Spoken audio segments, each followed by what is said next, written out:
আসসালামু আলাইকুম বন্ধুরা, আশা করি সবাই ভালো আছেন। মনের সাহস বাড়ানোর জন্য যে দোয়া পড়বেন। দোয়াকে হাদিসে ইবাদতের মগজ বলা হয়েছে। মানুষের ভাগ্য নির্ধারিত, তবে দোয়ার মাধ্যমে অনেক সময় ভাগ্য পরিবর্তন হয়। এজন্য রাসূল সাল্লাল্লাহু আলাইহি ওয়াসাল্লাম সব সময় দোয়া করার নির্দেশ দিয়েছেন। আল্লাহ তাআলাও বান্দার দোয়া কবুলের জন্য প্রস্তুত থাকেন, তবে এজন্য আল্লাহর কাছে বেশি বেশি দোয়া করা উচিত। রাসূল সাল্লাল্লাহু আলাইহি ওয়াসাল্লাম উম্মতকে অনেক দোয়া শিক্ষা দিয়েছেন। এর মধ্যে একটি দোয়া হলো মানসিক শক্তি ও সাহস বৃদ্ধির দোয়া। বিশিষ্ট সাহাবী হযরত জারির রাদিয়াল্লাহু তাআলা আনহু এর মানসিক অক্ষমতায় নবীজি সাল্লাল্লাহু আলাইহি ওয়াসাল্লাম তার জন্য দোয়া করেন। দোয়ার পর জারির রাদিয়াল্লাহু তাআলা আনহু বড় একটি কাজের সক্ষমতার পরিচয় দেন। দোয়াটি হলো আল্লাহুম্মা সাব্বিতুনি ওয়াজালনি হাদিয়াম মাহদিয়া।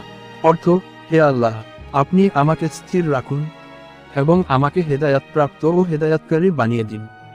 জারির রাদিয়াল্লাহু তাআলা আনহু থেকে বর্ণিত, তিনি বলেন, রাসূলুল্লাহ সাল্লাল্লাহু আলাইহি ওয়াসাল্লাম তাকে বলেছেন, তুমি কি জুলখালাসাকে ধ্বংস করে আমাকে চিন্তামুক্ত করবে? সেটি ছিল একটি মূর্তি, লোকেরা এর পূজা করত। সেটিকে বলা হতো ইয়েমেনি কাবা। আমি বললাম, হে আল্লাহর রাসূল, আমি অশ্বপৃষ্ঠে স্থির থাকতে পারি না। তখন তিনি আমাকে বুকে জোরে একটি থাবা মারলেন এবং দোয়াটি পড়লেন। তখন আমি আমারই গোত্র আহমাসের 50 জন যোদ্ধাসহ বের হলাম। তারপর আমি সেই মূর্তিটির কাছে গিয়ে সেটি জ্বালিয়ে ফেললাম।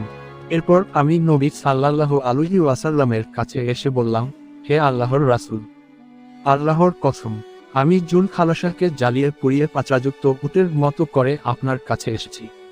তখন তিনি আহমাস গোত্র ও তার যোদ্ধাদের জন্য দোয়া করলেন। বুখারী 6333। মনের সাহস বাড়াতে কিছু আমল রয়েছে। যেমন আল্লাহর ওপর তাওয়াক্কুল থাকলে সাহস ও আত্মবিশ্বাস বেড়ে যায়।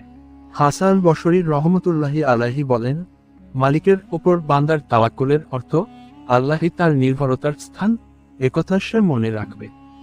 জামেউল উলুম ওয়াল হিকাম 3-437।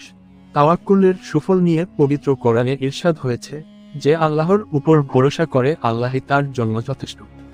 সূরা তালাক 3। এছাড়াও মনের ভয় দূর করতে এবং কষ্টকর দায়িত্ব সহজে পালন করতে লা হাওলা ওয়ালা কুওয়াতা ইল্লা বিল্লাহ, অর্থ, কোনো সামর্থ্য শক্তি নেই আল্লাহ ছাড়া, এবং 2 রাকাত নামাজ পড়ার পর 100 বার ইয়া মুহাইমিনু কে রক্ষাকর্তা পড়ার পরামর্শ দেন আলেমরা। সাহস ও আত্মবিশ্বাস বৃদ্ধিতে আল্লাহর জিকির ও কোরআন তেলাওয়াতের গুরুত্ব অপরিসীম। আল্লাহ তাআলা মুসলিম উম্মাহকে মানসিক শক্তি সঞ্চয়, উপরোক্ত দোয়া ও আমল করার তৌফিক দান করুন। আমিন। ভিডিওটি শেষ পর্যন্ত দেখার জন্য অশেষ ধন্যবাদ।